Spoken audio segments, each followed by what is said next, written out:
AI can probably create a marketing strategy way quicker than a human being can now. So whereas I would go to a my boss for, hey boss, what's the marketing strategy? I can work with AI to create my own strategy. What are some of the changes that you're seeing over the next 1 to 5 years? I think it's in the work that we do, what is the expectation of a people manager moving forward, and seeing sprinklings of organizations that are starting to understand that with technology, it means that some of the things that we expected of your boss are no longer needed. For example, putting together if you're a marketing manager.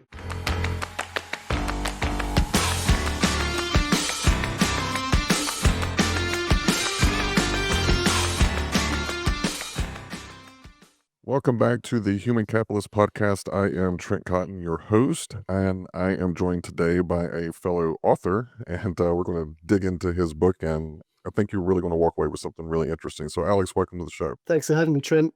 Well, for those who may not know you, why don't you introduce yourself? I'll give you a quick helicopter view. I'm Alex, CEO and founder of a cool company called DX Learning. As you can tell from my accent, I'm from the south side of Chicago, but moved to the US in 2005. It's a long time ago, 20 years. And before that, was a trainee school teacher back in the UK. That didn't work out, teaching kids. My then principal told me, this is not the job for you. You crave too much autonomy and you want all this freedom, but we have these strict rules about how we teach kids and you just don't want to follow them.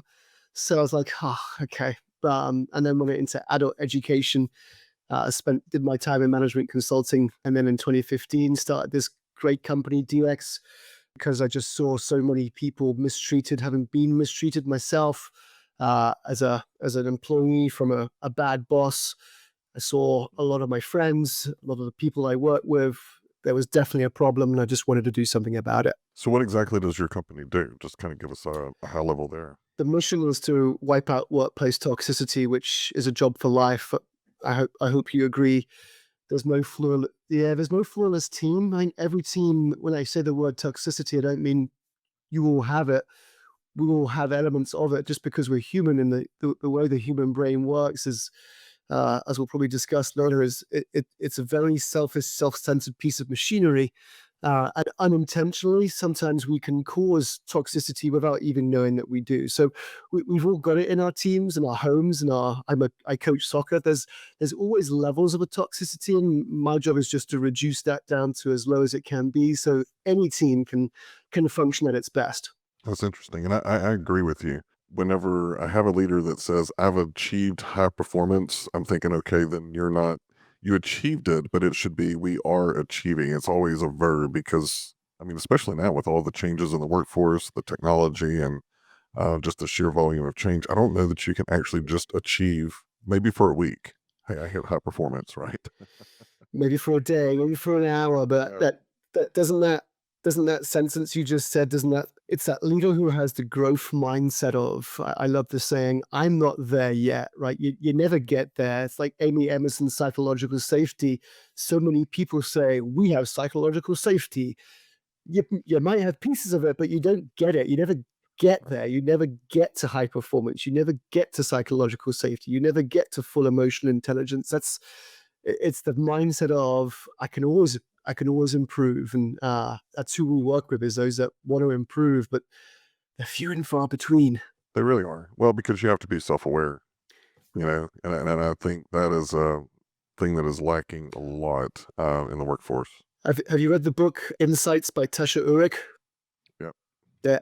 I love her empirical research that says, 95% of us think that we're self-aware. Yeah, only 10 to 15%. I actually think that was 20 years ago, that research. I actually think it's less than that now with hybrid working, because we're just not giving each other feedback anymore. We're fearful of talking to each other and speaking the truth. And to be self-aware, you've got to get data from people. And if you're not getting the right data, then how can we have that self-awareness of, I have areas of improvement? Because you can only improve if you know what you need to improve, and most of us have no idea. Yeah, and I think a lot of managers, in fact, I was coaching one not too long ago, they are so afraid to trigger their employees with feedback. They're like, well, we didn't really go over that part of the feedback because we didn't want to trigger them. And Maybe I was a bad parent, but I didn't really worry about triggering my child. My job was to make sure that she became a fully functioning and productive and contributing member of society.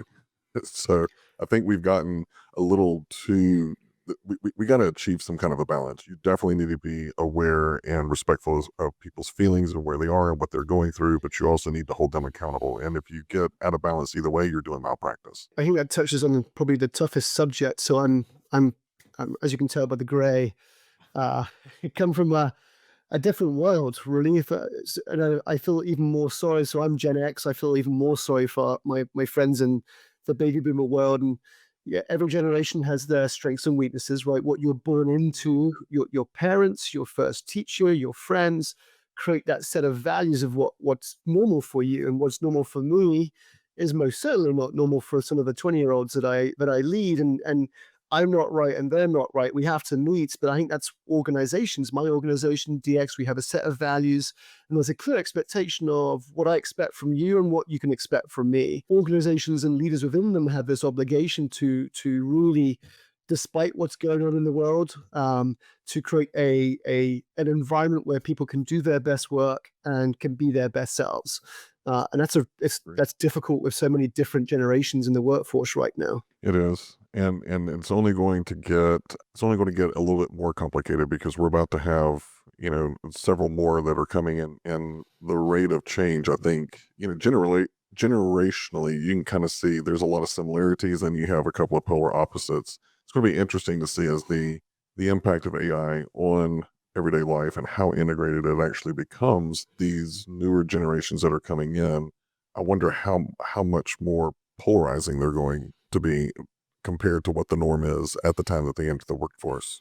It's going to be interesting to watch, It, but it is a li- I love watching human behavior.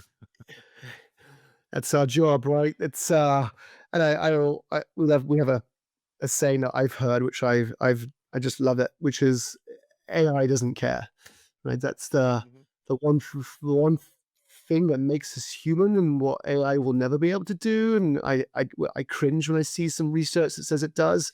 AI does, computers and bots do not have empathy. It's just it's improbable that a computer can have empathy. Like the emotions aren't there.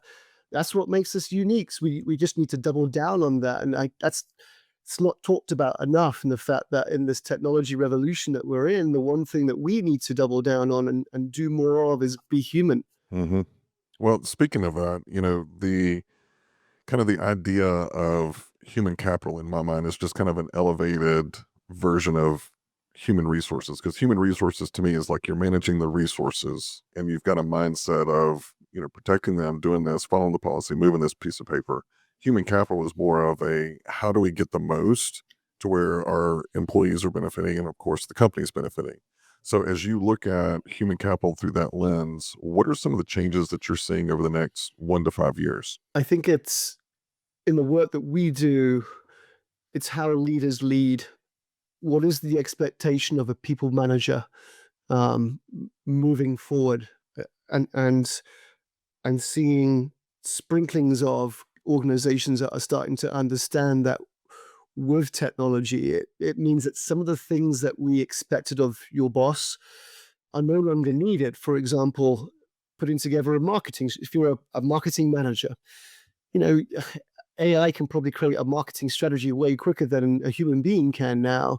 So whereas I would go to my boss for, hey boss, what's the marketing strategy? I can work with AI to create my own strategy.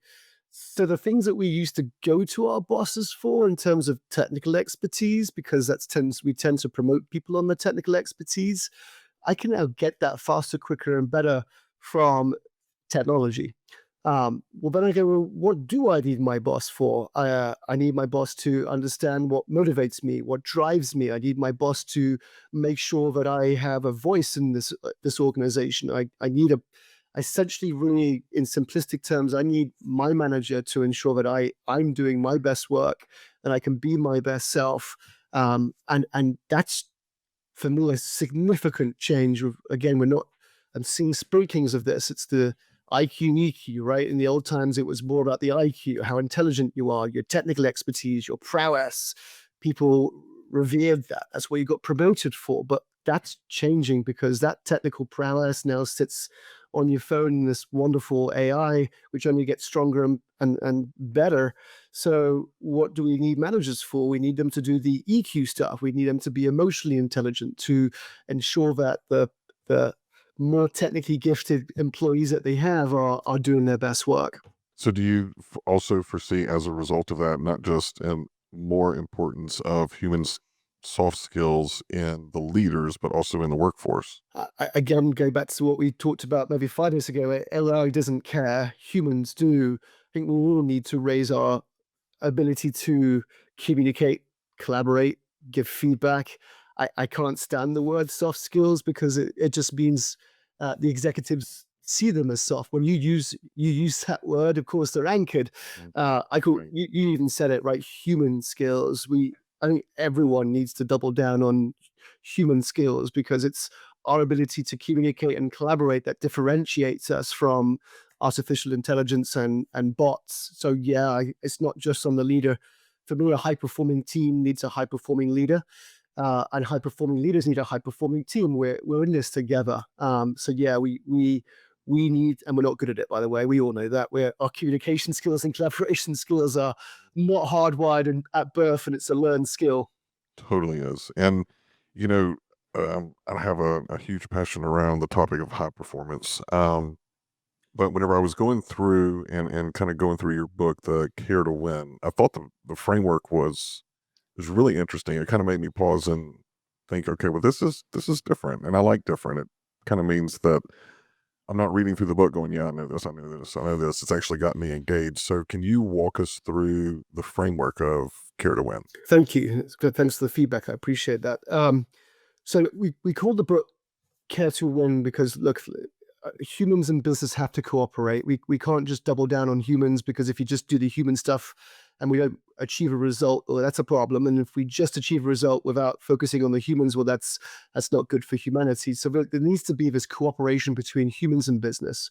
So the winning part is look, we're all trying to win at something, and I hope you agree. You're more likely to win at anything if your team's got your back, and vice versa. So for me, that's just trust, right? It's to win. I truly believe that without trust, nothing really good happens in any team. And I go back to Simon Sinek's talk on when he did the interviews with the SEAL team, and you had that 2 by 2 of performance on the little scale and trust on the other scale, and go figure the SEALs would prefer someone with a little less performance but high trust.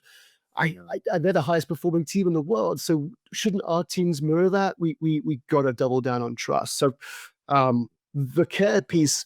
I like what he said too, how he defines it as, or how they define it, trust with your life and trust with your wife. I thought that was very interesting.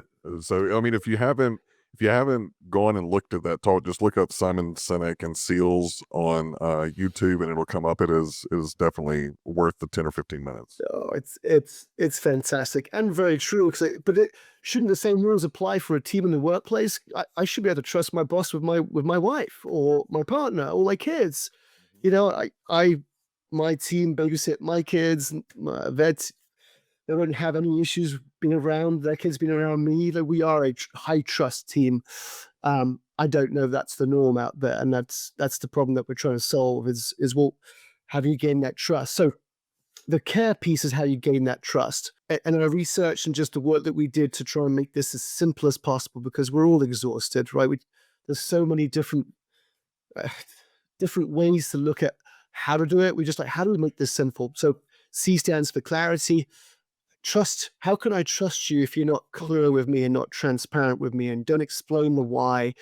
For us, the bigger the gap between what someone gets and what someone needs, the bigger the threat circuitry is triggered, and the less they're going to trust you. So we've got to provide the right levels of clarity to our team to stop the fear in our brains that leads to the sort of not being able to trust you. So clarity, we've got to be clear in communication. Autonomy, how can I trust you if you're stealing my autonomy every day and telling me how to do my job? I'm not going to be able to trust you if you do that. So we've got to again meet make sure that the people that we are working with get the right levels of autonomy. It's not a one size fits all, but when you do, they're going to love you for it and trust you. Steal it, and they're not going to trust you and therefore hold back. Relationships, so R stands for relationships. How can I trust you if you don't know what I value, if you don't know what motivates me, if you don't know what my strengths and weaknesses are? How can I trust you? It's like I'll start to question your motives. So again, me closing that gap between what I as a team leader give my team and know about my team. The bigger the gap, the bigger the problem, because the less they're going to trust you. And then E stands for equity. It's one of those words which is not cool right now, but our version of it is very simple in the fact that let's take away all the politics of equity. It's just adapting to the unique needs of your team, knowing that there's no one size fits all. If we just adapt, but then they're going to trust you. But how do you again, the care equation then is equity is where performance comes from, because if you're adapting to the unique needs, you're being inclusive, you're being empathetic, and you're meeting your team where they're at. Relationships gives you the data to do that. Autonomy gives you the time to have those relationships, and clarity gives you the opportunity to provide autonomy. So it's very linear, because if you don't have clarity, hard to give autonomy. If you don't have autonomy, it's hard to have the time and presence to build relationships. And if you don't have relationships with people, how can you treat them equitably? And that's sort of that's how you care to win. I love that. And I love that it's kind of reverse logical as well. Because a lot of times you only get things that they only make sense going one way. But I like how you just kind of said, hey, it's bilocational or bidirectional.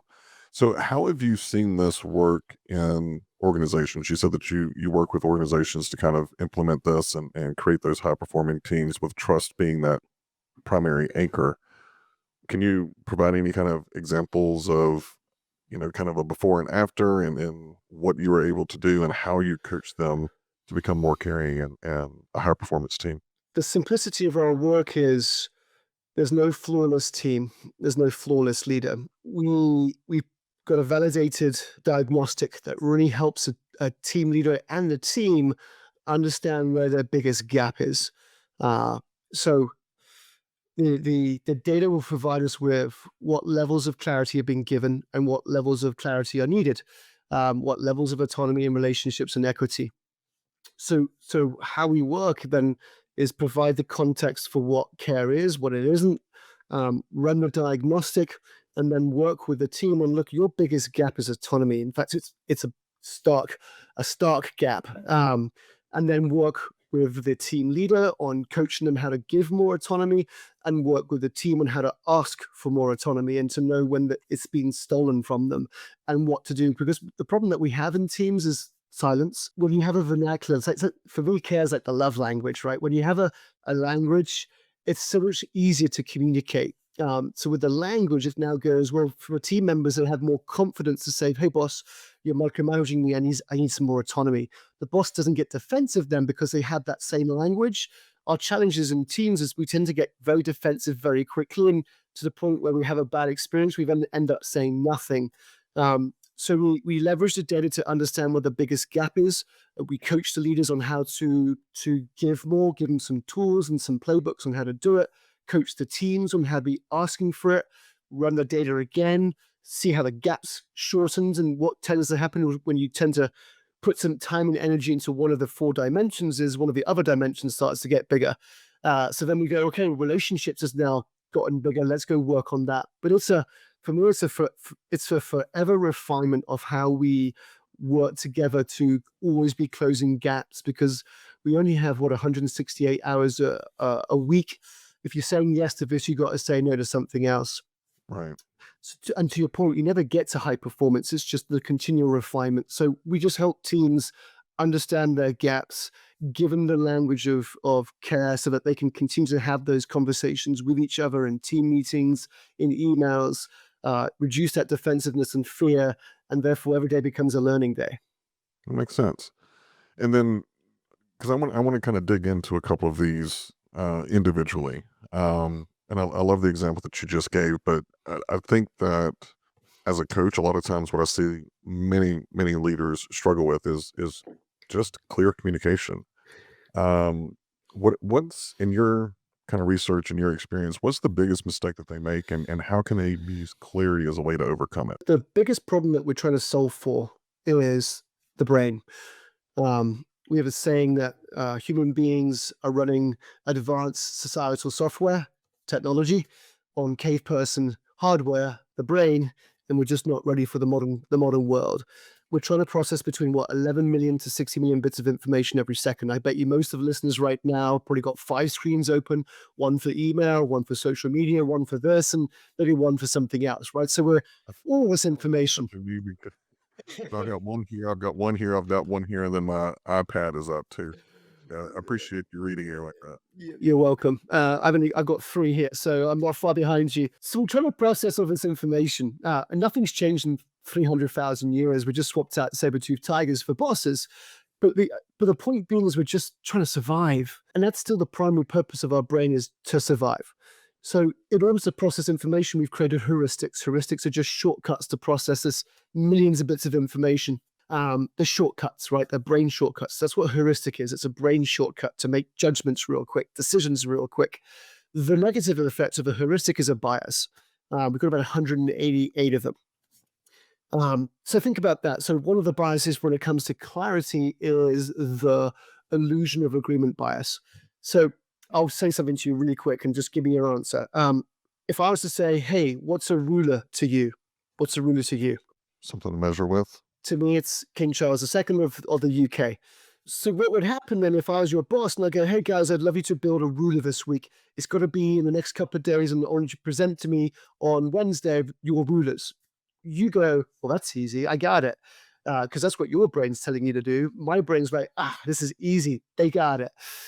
We call that the illusion of agreement bias. It's when two groups of human beings unknowingly assume that they're on the same page when in fact they're not, because their brain's just telling them, don't stop, don't get curious, just run, because the brain's like, we haven't got time, we haven't got time, let's just go, let's go, let's go. So you go, I go, and we all assume that we're on the same page, but we're not. Then Wednesday comes, you present your ruler, I'm like, what is going on? So we have these biases, and when it comes to clarity, you've got the curse of knowledge bias. This, when you're technically gifted, your brain's basically saying that everyone has the same level of knowledge that you do. And when you're speaking using long words, like I'll use the word emotional intelligence, I unknowingly assume that everyone gets it. They don't. So that's called the curse of knowledge bias, the framing effect. There's a lot of biases that hinder our ability to communicate and provide clarity. So just that's the problem that we're trying to solve. And it's, how do you combat bias? So what is bias? It's just an assumption. We're assumption making machines. We have to be. So for me to combat all of our biases, and especially clarity, is curiosity. To stop bias and to stop assumptions, we need to slow down. Right. So for clarity, when I talk at the end of a conversation, I will say, hey, Trent, can you just repeat back what I just said to you, just so that I know that we're on the same page? It's our ability to ensure that we're on the same line of the same page, because communication can be very one way. It needs to be two way. So for me, to ensure that you are being clear and you do have clarity, it's really curiosity. It's really asking more questions than your brain's comfortable with. It's asking the stupid question that no one dares to say. And that's the problem that we have in team meetings, is it's all crickets. It's one person talking. You've got to have everyone talking. You've got to have more questions being asked than we're typically comfortable with. No, that's a great point. And I had a leader. Took me a little while to get used to her, but every time we would have a one-on-one or have a meeting, even if it was a group meeting, afterwards she would send out an email and said, "This is what we covered. Here are the action items, and here's what I expect to see the next time." And initially, I interpreted that as being micromanaging, but there were a couple of times where I did read through the email. And I was like, "Hey, I don't remember that." And so I would pick up the phone, call her, and go, "Okay, when did you guys decide this? Whenever I was out using the bathroom, or like what happened here?" And, there was a couple of times where, and this is where I got to where I could identify with her, is that sometimes I have a conversation in my head, but it never comes out, but hold people accountable to it. And so it was a great way. That was her way of making sure that she wasn't doing that and holding the team accountable for something that she had not communicated. Yeah. And I mean, that was 17 years ago, and I still do it. Every one-on-one, every meeting that I have, it's to make sure, to your point, that there's some clarity there. And it's so simple. It's a simple thing. It, Just I don't know why people don't do it. because they're not trained to do it. It's the look, would you get into a plane if you knew that the pilot hadn't had the necessary training? No, and especially now with everything. There we go. Right, there's a plane falling out of the damn W- would you would you get into would you allow a surgeon to operate on you if you knew that we didn't have the necessary training? So why do we let people managers lead people without the necessary training? Like it's a learned skill and it's an art. When no one was born to lead, like I've just explained, our brain is actually a anti-leadership machine. And if you didn't know that your brain's unintentionally the anti-leader, then you're just going to lead the best that you can. And then for me, it's just not good enough. That boss that you'll remember forever probably learned that skill either from someone else or by making some mistakes and just knew that I need to provide clarity. And in order to do that, I'm going to spend the time upfront to send this email to ensure that my team understand what's in my brain, which might not be right, but at least now they have an opportunity to call me up and challenge me. But if I didn't do that, then, well, you know what happens when you don't do that.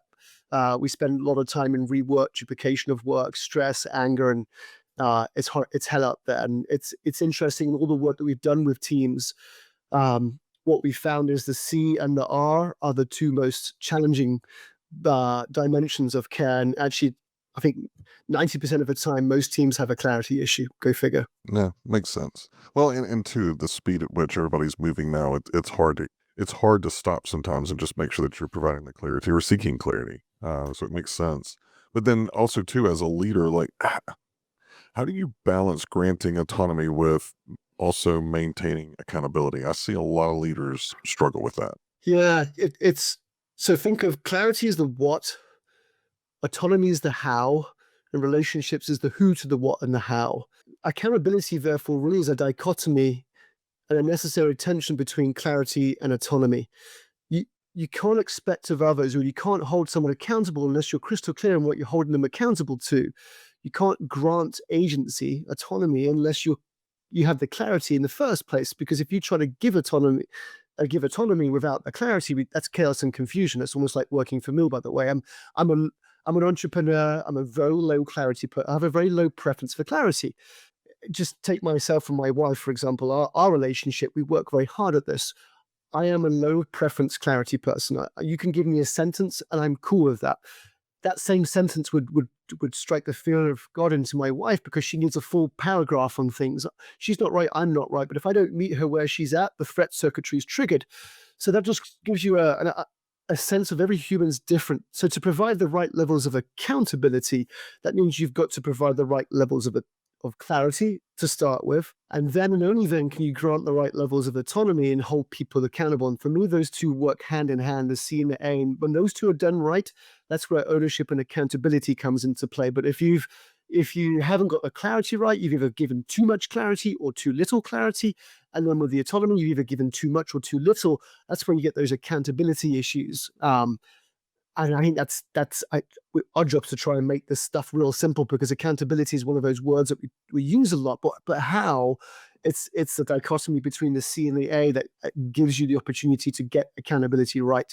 So do you see almost like two polarizing sides of this? Because I can see some leaders going, all right, he says autonomy, so I'm going to let everyone do what they think they need to do. I'm going to lead them with context and then get frustrated whenever they don't necessarily meet that goal. And then you have others that say, okay, I need to be very clear. And they interpret it as clear often, which comes across as micromanaging. What are you seeing whenever you're handling the A part of care? A is very situational, and I'll go back to a common tool that we've probably some of us have used, right? The skill wheel matrix. Someone's skill and someone's will. When you get into the car for the first time and driving instructor, there's a driving instructor say, "Okay, drive the car."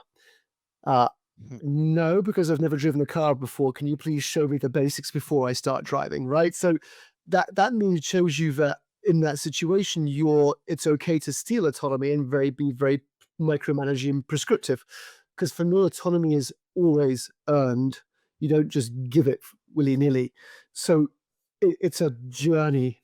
And you've got to meet your people. So for me, you've got to use that skill will matrix. If someone's got low experience, low confidence, they need to be micromanaged. They need your time.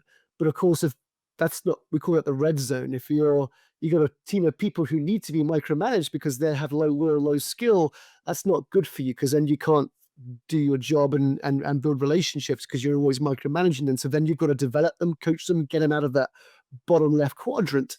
Um, so you're using that sort of skill will matrix to understand how much autonomy people need and have it as a two-way conversation. It's like, I see that you have low levels of confidence. I can, am I right? Yes, boss, you are right. Good. Well, let's talk about that. Or no, you're wrong. I'm actually way more confident than what you think I am. Cool, I got it wrong. Same with experience. So for me, it's all, I hate to say it, it's all about just having a conversation. And the whole point of care is to give you a communication tool that allows you to have those conversations and give people a voice. And by conversation, I'm assuming that you're talking human to human, not through Teams, not through Slack, not through email, because then you can read the tone, right? I know sometimes whenever I read a Slack, I get all kinds of pissed off, and then I'll call the person, seeking clarity. But just for me, it's like, all right, am I triggered because of my coffee spilled this morning? I'm still pissed about that. And then over half the time they pick up the phone, and when we actually talk through it, that was not the tone that they wrote the message at all. It was all on me. So do you find that just limiting it just to the electronic actually creates more chaos? I think we have a meeting problem, period. Right? We're all going from meeting to meeting to meeting to meeting, and we're all zoomed out. Um, which means conversations like we're just talking about get lost in the mail. I just think we have to be, but for me, that's the clarity issue. We tend to have all these meetings because we're not clear. We're trying to gain that clarity because we're not doing it up front. Yes is the answer to that. I wonder how many people on listening actually have a monthly stand-in one-on-one with each of their team members to have these types of conversations, or and have the white space in their calendar just to have random conversations of, hey, we just had this meeting, can I just check in with you? We tend not to have the thinking time. Remember, how do you combat bias and assumptions? You've got to have thinking time.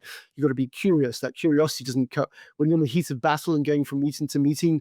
You can't fight bias and you can't fight assumptions. I think we do have a time problem. So to answer your question, yes, we a lot of the issues that we have come from not having these conversations. And you said it earlier, right? We make up these stories about things and about people and about emails and about meetings. It manifests itself and comes out versus just picking up the phone and going, hey, can we just had a in that meeting you said something? Can I just make sure I understood you right? Oh, I thought you said this. We're cool. Done. Right. Right. It's yeah, we need more one-on-one conversations, human conversations. It reminds me of, I can't remember which book it was in Brene Brown, but it stuck with me. She was talking about how the brain absence of facts creates a story. And so I think it was with her husband. She said that they just kind of have this thing, a way of seeking clarity. I think kind of using your framework, is she'll go to him and say, hey, this is the story I'm telling myself.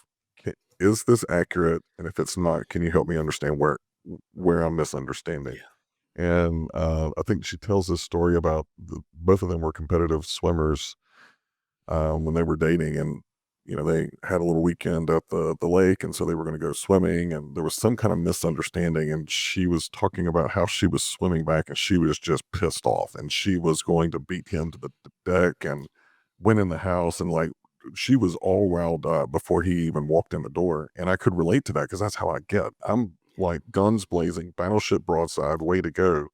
Whenever I just stop and go, hey, what did you mean by that? Because this is the trauma that I'm coming from, and that statement hit that trauma. So I like that. I think there needs to be more human to human conversations. And And, and what go yeah. ahead. No, so and that was just curiosity, right? That's I go back to the one word that combats a lot of our own challenges is curiosity rather than judge, predetermined, ready for battle. It's like before, let me just ask a few more questions before and challenge my own assumptions. Right, right. Before I put the gunpowder in the cannons, let me make sure that you deserve to be aimed at. Um, so part of that too is you've got to have the clarity. You've got to have the autonomy. You said that the C and the R were probably the ones that you have to coach people on a lot. Is that because people now are so afraid to be vulnerable, which I think is kind of part of developing a relationship? Again, I can only speak to my experience. This is just my anecdotal experience of living and working in America, and the world. So I'm very privileged. I've had the luxury of meeting, training, coaching people around the world. Look, this is a capitalistic society. Let's be quite frank. It's a very hero mentality, very much a results driven culture that we live in here. And if you say no to that, then I think you're kind of lying to yourself, because that's America right now. So what does that drive? What does hero mentality? What is hierarchy? What does all of this drive? It drives very much their ego, and it's almost become taboo to be vulnerable and to make mistakes and to ask for help, and to say I don't know. All words in the American vocabulary that are not are viewed as ugly. So yes, there's a yes to that. It's not hardwired into this system to be vulnerable. But of course, if you're not vulnerable and you come across as this hero, then it's really hard for other people to open up. And if you're not going to ask for help, people aren't going to ask you for help and open up. If you're not going to say, I don't know, then they're not going to say, I don't know. We're not saying the culture of a team is a mirror of its leader. Um, and if you're not vulnerable, they're not going to be vulnerable. You don't provide clarity, they're not going to ask for clarity. You don't give them autonomy, they're just going to comply and disengage and be on LinkedIn looking for a job, right? So we have to, you want that culture, you've got to do it. So you can't just talk it and put it on a piece of paper. So vulnerability, therefore, is not hardwired. Now, it can be if our organizations have a value that says, look, you must be vulnerable here, and we're going to reward you for it, and consequently, when you don't do it, from an organizational, we've got a long way to go to create the right cultures, to have people first cultures. That's something that we're working on right now. I'll then go back to the C and the A, because we're running at 1,000,000 miles an hour. We've gone through so many risks. We're all being asked to do more than we have been before, and we're not replacing those people. It's been a tough 5 years for probably everybody. We're all doing two people's jobs, let's be quite honest, without the clarity. So if you don't have that clarity, then how we're all probably doing too much. I would say, when my daughter comes down and goes, Daddy, Daddy, we're late for softball, and she goes, Daddy, Daddy, can you tie my shoelaces? What's our instant reaction to that is, yeah, I'll tie your shoelaces because we're late. Let's go, let's go. So I'll tie them. When we're up against it, which we all are right now, we tend to steal autonomy because, again, another bias is called the law of least efforts. It's quicker and easier for me to tie your shoelaces than it is for you to tie your own shoelaces. So when we're tying people's shoelaces, we just don't have the time and energy to build relationships. So that's why I think that C and the R is such a big problem, because when we don't have the clarity up front, we end up stealing the autonomy because we have our brains just telling us to do that, which means we don't have the time and presence, and we're all multitasking, and we're not there for each other. So I think it's a piece of, culturally, we're not the most vulnerable. It's just not part of our hardwiring. But then you go to South America, where vulnerability is, everyone has their emotions on their sleeve. I love working in Brazil. The UK, let's not even talk about the UK. That's probably one of the reasons why I moved. So, but it's, every culture is different. So I think there's a piece that vulnerability is just not the norm here. But also because we're just so hard worked, and I think the law of least efforts, and the fact that we're probably stealing autonomy too much, means we don't have the energy to even have time for relationships. That whole example that you gave about Kanashi was, it's quicker for me to do it than to teach you how to do it. That was something I had to unwire as a leader, because I am all about getting a task, hitting a deadline, and if I can just do it faster, I'm not even going to ask you to do it. I'm just going to do it. And then what I found though, Alex, is that I would begin to resent that other person. Like, they had no idea that I resented them for not being able to do a job that I never was clear enough that I wanted them to do or taught them how to do. And I remember actually getting called out on it, through a counselor, and she's like, "Why do you do that?" I said, "I don't know. That's messed up." Like, hearing someone else talk about what I was doing, and just this straight line of cluster, it really kind of hit me square in the eye. So I do hear a lot of leaders get so frustrated. But again, like you said, it comes back to the clarity. Here's what I need. Here's what I'm expecting. I'm going to hold you accountable to it. I'm going to give the autonomy to be able to do it. And the relationship strengthens, I think, as a result of that, because then you've got those patterns, right? You've got that trust. Is that kind of what you're seeing is Yeah. as that trust increases? Yeah. Yeah, I mean, you just described what I would call the care equation in full effect, right? And the more trust that you gain, the more that they speak up, the more that you get the data. We talked about that at the very start of this, right? The feedback, and with that data, you continue to improve, and that's how trust is made. It's Mhm. not just gifted; it comes through hard work, and it's not easy. It isn't, and I don't know that leaders today, back you're Gen X. So before I became a leader, there was actually training, not necessarily on some of the stuff that I really needed the training on, but it was like some of the basic stuff. Now I find that people just get promoted and, oh, you're a manager. Oh, you didn't know how to handle a performance discussion. Oh, you didn't know how to handle some of this stuff. What advice would you give organizations that are seeing this management issue? And what do they need to start doing today to fix that? Oh gosh, that is a loaded question, Trent. I'll go back to that saying, right? The culture is a mirror of leadership. And so I think this is a CEO problem, not CHRO. It's a CEO problem. So imagine if you're the CEO of a large company, and some of these stories that you talked about, and you had that self reflection and that self awareness, and you had this journey. You've made some mistakes, and as the CEO of a 5,000 person company, you are quite aware that I've screwed up enough times that I don't want my 500 managers screwing up like I did. I'd love to train them and educate them so that they don't make the mistakes that I made, because I understand if I don't make those mistakes, I'm going to make more money, right? That's Mhm. I, I I don't think there's enough CEOs who think like that. The ones that do work closely with the CHRO to say, look, we need a systemized approach to how we promote, educate, and set our leaders up for success. Because I know full well, Gallup has the research, right? 70% of the employee engagement comes from the leader themselves, right? It's results directly come from the leader, because their ability or inability to gain trust and get the higher performing team, it's in their hands. And we've got I think the biggest problem is most people just assume they got promoted, so they got it. They must know what to do. They don't. Again, it's a learned skill. So I just think that the more CEOs that come through the ranks that understand that leadership is a developed skill, and stop their own biases and assumptions that their hundreds, if not thousands, of leaders get it. They don't get it. They need help. They need your help, and we need the resources to do that. And if you spend X amount up front, you know full well, we all have the research, the data's out there, that you spend the money up front on developing your leaders correctly, effectively, the money will come. It's just not enough people get that, I think. Well, it's not just the money will come. You're also going to protect the money that you already have because it's very hard to track how much money you're losing every time you have turnover, especially turnover of your higher performers because they have a sucky ass manager, So I love this framework. I love its simplicity. It reminds me of Da Vinci. He said the ultimate form of sophistication is simplicity. And whenever I was going through everything, I was like, I can do this. Like this is something that I can remember and execute on. So thank you for that. And thank you for putting the book out. What kind of advice do you have for the HR practitioners who are listening to this going, oh my God, I need some help here. Like what's one piece of advice you'd get them? Do what's right, not what's easy.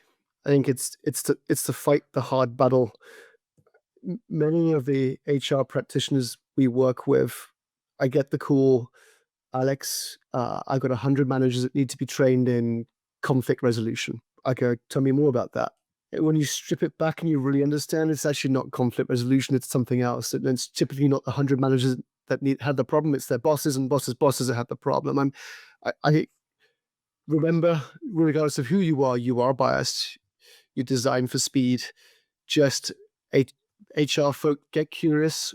Always the five whys. Why is my boss, or as an HR BP, why is my president asking me this question? Because typically the first thing that comes to mind is not not actually the problem. A call I had last week, an HR BP that works with the head of sales for their organization. She calls me up and says, Alex, I need a program for 50 of these sales leaders. We go into the conversation. I ask a few questions. I then end up speaking to the president. It's a whole different problem. It's not the 50 managers, it's actually the 5 executives.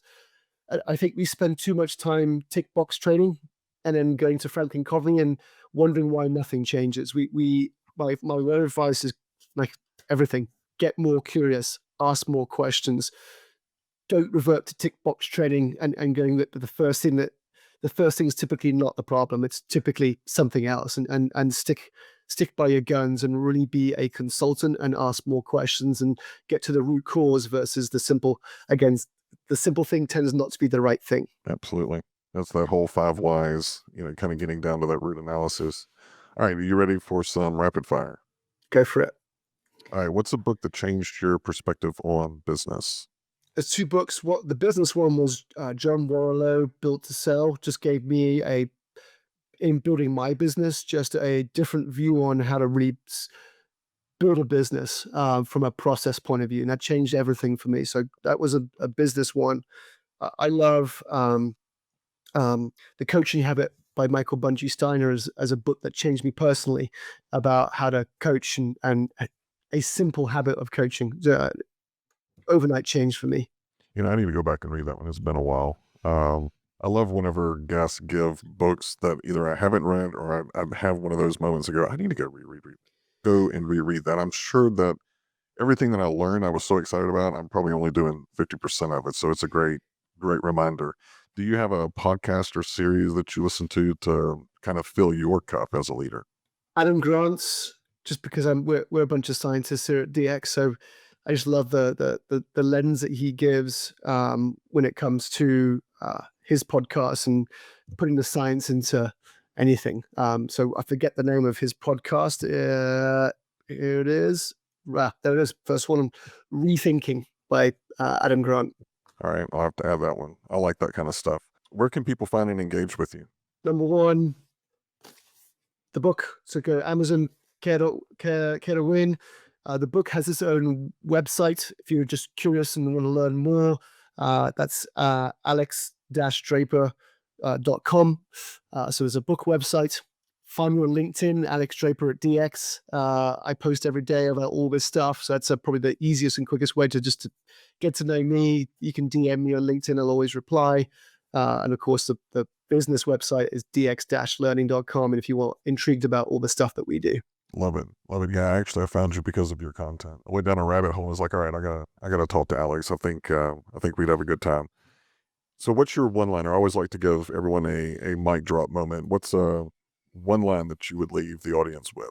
I end every day with a question that goes back to curiosity, which has probably been the red thread for our conversation today. I end the day with a question, regardless of whether you are a people manager or not, whether you're in HR or not. This question reduces ego, and for me, that's the biggest. My number 1 value is humility. I can't stand ego. I run away from people with it. But I have some. I got the imposter in me, and I've also got a bit of ego. We all do. Yeah, So yeah. I asked the question at the end of the day: would I follow me? In answering that question, it really helps you go, well, no, you're a bit of an asshole today. So, okay, what do I do tomorrow to be less of an asshole? So I implore everyone to ask that question at the end of the day, or put a little calendar invite. Would I follow me? And just answer that question authentically and honestly. That could be an entire episode all in and of itself. I love that. That was a fantastic question. Alex, thank you so much for joining. I know I learned a lot. I'm sure anyone listening probably do the same. So make sure that if you are listening to this on the go and listen to it again and take notes. Buy the book. It's out on Amazon, and I promise you, I flew through it. It was very easy to read. Definitely, speaking of curiosity, I was kind of curious, like, all right, where's he going next with this? So encourage everyone to go get the book. And again, thanks for the time. I learned a lot. And for the audience, I will see you on the next episode. Thanks for having me, Trent. Appreciate it. Great. Thanks for listening to this episode of The Human Capitalist. This channel is all about community, so comment, subscribe, and join the conversation. This is Trent Cotton, your human capitalist, signing off. Remember, invest in yourself, own your potential, and keep building your own human capital. I'll see you next time.